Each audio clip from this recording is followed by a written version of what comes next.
स्वागत है शिवपुराण के चैनल में। अध्याय नंबर 4 में इसका खंड पार्ट 2, जिसमें आज हम बताएंगे चंचला। कल हमने बताया था चंचला का महत्व, मतलब चंचुला के बारे में। आज उसी इसके पार्ट 2 के बारे में, जिसमें पार्वती जी से उन्होंने दोस्ती करी थी।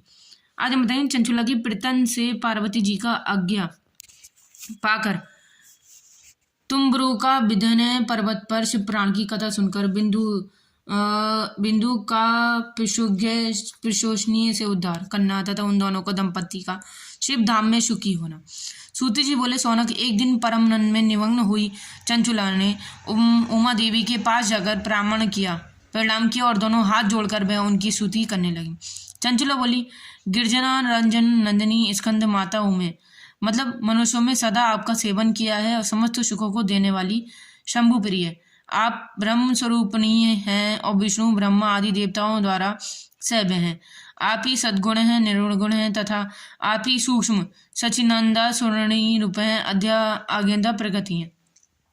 आप ही संस्कार की सृष्टि पालन सहार करने वाली तीनों गुरुओं का आश्रय करने ब्रह्मा विष्णु महेश, मतलब उन्होंने बोला आप ही संसार की सृष्टि और पालन और सहकार करने वाली हैं, मतलब तीनों ग्रहों का आश्रय ही भी आप हैं और देवताओं का आवास स्थान और इन्हीं का उत्तम पृष्ठ करने वाली परम शक्ति आप ही हैं। सूत जी कहते हैं, सौनक, जिसे सदगति प्राप्त हो चुकी है वह चंचुला इस प्रकार से महेश्वर पत्नी की उमा की स्तुति करके सिर झुकाए चुप हो गई और उसके नेत्र में प्रेम के आंसू उमड़ा हैं।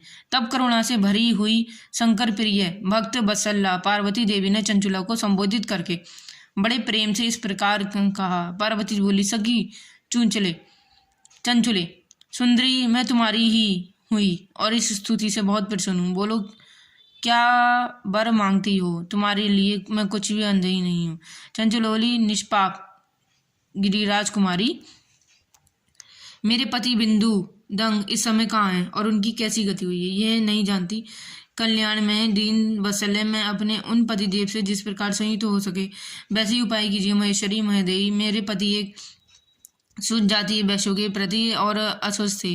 पाप में वे इतने डूब रहते थे उनकी मृत्यु मेरे पहले से हो गई, न जाने किस गति प्राप्त होंगी। गिरजा बोली, बेटी, तुम्हारा बिंदु नाम वाला पति बड़ा पापी था, उसका अंतःकरण बहुत ही दूषित था। वैश्य का उपयोग करने वाले वह महागुण करने के बाद नरक में पड़ा और अंगड़ी वर्षों तक नरक में नाना प्रकार के दुख भोग कर वह पापात्मा अपने शेष पाप को भोगने के लिए विंध्य पर्वत में पिशाच हुआ है। इस प्रकार वे पिशाच अवस्था में है और नाना प्रकार की क्लेश उठा रहा है। विदुष नहीं वायु पीकर रहता और सदा सब प्रकार की कष्ट सहता है। सूजी कहते हैं, सोनक, गौरी देवी की ये बात सुनकर उत्तम व्रत का पालन करने वाली चंचुला उस समय पति के महान दुख से दुखी हो गई।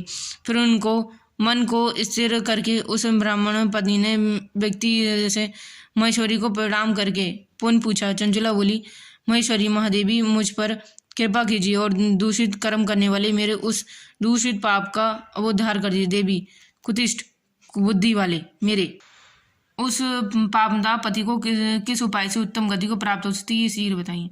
आपका नमस्कार। पति यदि शिव पार्वती शिव पुराण की पुण्य में उत्तम तथा कथा सुने तो सारी दुर्गति को पाप करके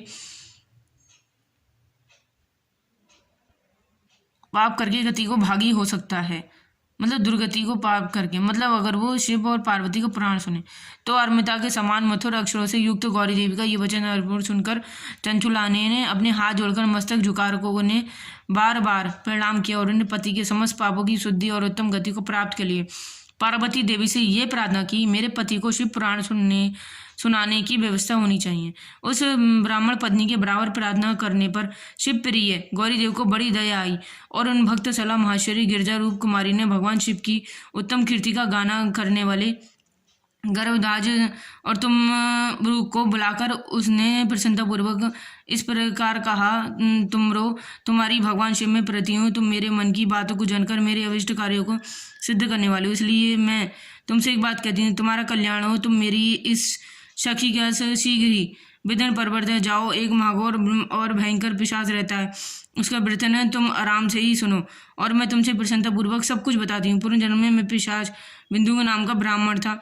मैंने इस चंचुला नाम का पति था, परंतु वह दुष्ट वैशाग्य में हो गया और स्नान संध्या नृत्य में छोड़कर अपवित्र रहने, क्रोध के कारण उसकी बुद्धि मूर्खता छा गई और वह कर्तव्य का विवेक नहीं कर सक पाता था। और अवक्षय भक्षण और सज्जनों से देश दूषित वस्तुओं को दान लेना, यही उसका स्वाभाविक कर्म बन गया। वह अस्त्र वस्त्र लेकर हिंसा करता, बाएं हाथ से खाता और दीनों को सताता और क्रूरता पराये घरों में आंग लगा देता था और चांडालों से प्रेम करता और प्रतिदिन वैश्य के संपर्क में रहता। बड़ा दूषित था वह पापी। अपनी पत्नी का परित्याग करके दूसरों के संगम में आनंद माता था और वह मृत्यु पर्यंत दुराचार में ही फंसा रहा। फिर अनंत काल आने पर उसकी मृत्यु हो गई। वह पापियों के भोग स्थान पर घोर यमपुर में रहा और वहां से नरकों का उपयोग करके मधुश्वात्मा जीव इस प्रकार विजय पर्वत पर पिशाच बन गया। वहीं यह दुष्ट पिशाच अपने को फल भोग रहा है और तुम उसे यत्नपूर्वक शिव पुराण की दिव्य कथा का प्रवचन करो। और जो परम पूर्णिमय तथा समस्त पापों को नाश करने वाले शिव पुराण की कथा का श्रवण सबसे उत्कर्ष पूर्णक्रम और उसका हृदय शीघ्र ही समस्त पापों से शुद्ध हो जाएगा। वह प्रेत यानी मतलब परित्याग करके और दुर्गति से मुक्त होने पर बिंदु नामक पिशाच को मेरी आज्ञा से विमान पर बिठाकर तुम भगवान शिव के समीप ले आओ। सूत जी कहते हैं, सोनक जी, महेश्वर उमा के इस प्रकार आदेश देने पर गरुड़राज तुम रूप मनीमन बड़े प्रसन्न हुए। तुमने अपने भाग्य की सराहना की। तत्पश्चात तुम उस पिशाच की सती साध्वी पत्नी चंचला के साथ विमान पर बैठकर नारद के प्रिय मित्र तुम रूप वेग पूर्वक विंध्याचल पर्वत पर गए, जहाँ पिशाच रहता था। वहाँ उन्होंने उस पिशाच को देखा और उसका शरीर विशाल था, थोड़ी बहुत बड़ी थी और वह कभी हंसता, कभी रोता, कभी उछलता था। उसकी आकृति बड़ी विकराल थी। भगवान शिव की उत्तम कीर्तिमान गान करने वाले महान बलि तमरूप भय उस अत्यंत भयंकर पिशाच को पाशुबली बांध लिया। तदनंतर तुरूप स्वरूपकार की कथा बचाने का निश्चय करके महोत्सव स्थान मंडप आदि का रचना की। इसमें से संपूर्ण लोकों में बड़े वेग से प्रचार हुआ कि देवी पार्वती के आगे से इस पिशाच का उद्धार करने वाले शिवरूप उत्तम सुनने के लिए तुमरूप विधन्य पर्वत पर गए। फिर तो उस कथा को सुनने के लोभ से बहुत से देवऋषि भी शीघ्र ही वहां जा पहुंच गए। आदरपूर्वक शिव पुराण सुनने के लिए आए हुए थे लोगों का उस पर्वत पर बहुत अद्भुत और कल्याणकारी समाज जुट गया। फिर तुमरूप ने उस पिशाच को पशुओं से बांधकर आसन पर बिठाया और हाथों में बीड़ लेकर गौरी पति की कथा का आरंभ किया। पहली अर्थात विश्वेश्वर संहिता से लेकर 7वीं भविष्यत्या तक महासहिता शिव पुराण की कथा का उन्होंने स्पर्श वर्णन किया। 7वीं का शिव पुराण का आदपूर्वक श्रवण करके श्रोता पठित कथा हो गए। उस परम पूर्वता शिव प्रकार को सुनकर यह पिशाच ने अपने सारे पापों को धोकर उसे पैशिक शरीर को त्याग दिया।